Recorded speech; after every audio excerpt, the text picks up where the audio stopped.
بسم اللہ الرحمن الرحیم۔ پیارے ناظرین السلام علیکم۔ احسان فراموش کی نیکسٹ ایپیسوڈ میں دکھایا گیا ہے کہ توقیر عالیہ بہت پریشان ہوتے ہیں فلک کی ماں کے رویے کی وجہ سے، اور توقیر تو گھر آتے ہی وہ کبیر پر برس پڑتا ہے اور کہتا ہے کہ اتنے کم ظرف لوگ نکلے، ذرا بھی لحاظ نہ کیا انہوں نے ہمارا کہ ہم ان کے گھر میں بیٹھے ہوئے ہیں، اتنی بے عزتی ہماری کی کہ ہم اپنے آپ سے نظریں نہیں ملا رہے۔ اب فلک اور کبیر تم دونوں ہمارے ساتھ نہیں رہو گے، تم اپنے الگ گھر میں رہو گے۔ عالیہ کہتی کہ یہ کیسے ہو سکتا ہے، ہم کبیر کو اپنے سے الگ کیسے کر سکتے ہیں؟ توقیر کہتا ہے میں نے اپنا فیصلہ سنا دیا، اب تم مجھے کچھ نہیں کہو گی۔ عالیہ کہتی ہے تم پریشان مت ہو، کبیر تمہارے بھائی بہت غصے میں ہیں، جذباتی ہو کر فیصلہ کر رہے ہیں، کیونکہ فلک کی ماں نے بے عزتی ہی اتنی کی ہے ہماری کہ اب کچھ وقت لگے گا سنبھلنے میں۔ کبیر کو سمجھ جاتا ہے کہ فلک نے بہت بڑھا چڑھا کر باتیں بتائی ہیں اپنی ماں کو، اور وہ اسی لمحے وہ فلک کے پاس پہنچ جاتا ہے اور اسے کہتا ہے کہ تم ابھی میرے ساتھ گھر چلو گی اور عالیہ بھابھی اور بھائی سے معافی مانگو گی۔ فلک کہتی ہے کہ میں معافی مانگوں گی، میں نے ایسا کیا کیا ہے؟ میں ان سے کبھی معافی نہیں مانگوں گی۔ کبیر تم کیا چاہتی ہو کہ وہ اب پہلے جیسے انہوں نے میرا جینا حرام کیا تھا اب میرے آنے والے بچے کی بھی وہ جان لے رہے ہیں؟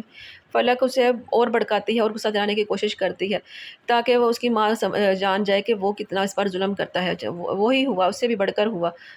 جب ابھی وہ چیخ چلا رہی ہوتی ہے کہ کبیر اس پر ہاتھ اٹھا دیتا ہے اور اتنے میں اس کی ماں آ جاتی ہے جو سب کچھ اپنی آنکھوں سے دیکھ لیتی ہے اور کہتی ہے کہ تم میرے سامنے ہی نہیں رک رہے تو پیچھے سے میری بیٹی کے ساتھ کیا کرتے ہو گے؟ کبیر نے کو دھکا دے کر پیچھے پھینکتی ہے اور بیٹی کی ڈال بن کر کھڑی ہو جاتی ہے اور کبیر سے کہتی ہے کہ تم جہاں سے چلے جاؤ، اب فلک تمہارے ساتھ نہیں جائے گی۔ پہلے تو میں یہی سوچ رہی تھی کہ اسے سمجھا کر تمہارے ساتھ بھیج دوں گی، لیکن اب معاملہ بگڑ چکا ہے، یہ تمہارے ساتھ نہیں جائے گی۔ کبیر وہاں سے واپس آ جاتا ہے اور گھر آ کر چیزیں الٹنے بھڑنے شروع کر دیتا ہے۔ فلک کا سارا غصہ کبیر ان چیزوں پر نکال دیتا ہے۔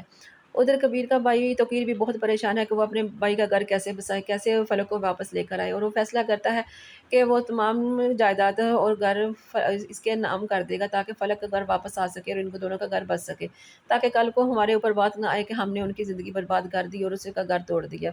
اور والد سے کہتا ہے کہ تم وہ ڈاکیومنٹس کبیر کو دے دو۔ عالیہ ایسے ہی کرتی ہے اور وہ کاغذات کبیر کو دیتی ہے۔ کبیر پوچھتا ہے بھابھی یہ کیا ہے؟ عالیہ بولتی ہے کہ وہ اس گھر کے کاغذات ہیں جو تمہارے بھائی نے تمہارے نام کر دیا ہے۔ کبیر بہت پریشان ہوتا ہے کہ یہ بھائی نے کیا کر دیا۔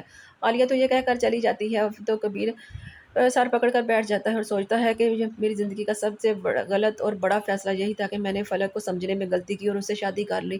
اب وہ کچھ عرصے کے بعد وہ فلک سے ملتا ہے اور اسے کہتا ہے کہ تم کیا سمجھتی ہو کہ تم اپنی کوشش میں کامیاب ہوگی؟ تم نے اپنی جھوٹے چالیں جو بھی چلی تم اس میں کامیاب نہیں بلکہ ناکام ہوئی ہو۔ میں اور میرا بھائی تمہاری وجہ سے ہم الگ نہیں ہوں گے، تم نے جو کرنا تھا کر لیا، باری میری ہے۔ تم کیا جانتی ہو کہ ہم دونوں بھائی ایسے ہی اہمی تمہاری باتوں کی وجہ سے پیچھے ہو جائیں گے؟ تمہاری زندگی میں اب تمہاری واپسی کی کوئی جگہ نہیں ہے، تمہیں جہاں رہنا ہے جہاں جانا جاؤ، میں تمہیں اب نہ کوئی روکوں گا نہ کچھ کہوں گا، تم یہی سمجھ لینا کہ میں تمہارے لیے ہوں ہی نہیں۔ فلک بہت خوش ہوتی ہے، یہ تو سونے پہ سہاگا ہو والی بات ہو گئی، میں جو چاہتی تھی اس سے بڑھ کر مجھے مل گیا، اب میں مما کے گھر میں رہوں گی اور اپنی مرضی سے اپنی زندگی کو بسر کروں گی۔ لہٰذا وہ گھر آ کر نواز سے کہتی کہ بہت بیچاری بننے کی کوشش کرتی ہے کہ آپ ہی ہم دونوں کی تو مقدر ہی پھوٹ گئے ہیں، ہم دونوں کی قسمت ایک جیسی ہی ہے، ہماری مقدر میں خوشیاں ہیں ہی نہیں۔ نوال کہتی ہے کہ تم ایسا کیوں کہتی ہو، میں اور مما ہے نا تمہارے ساتھ، ہم تمہاری ساری خواہشات پوری کریں گے۔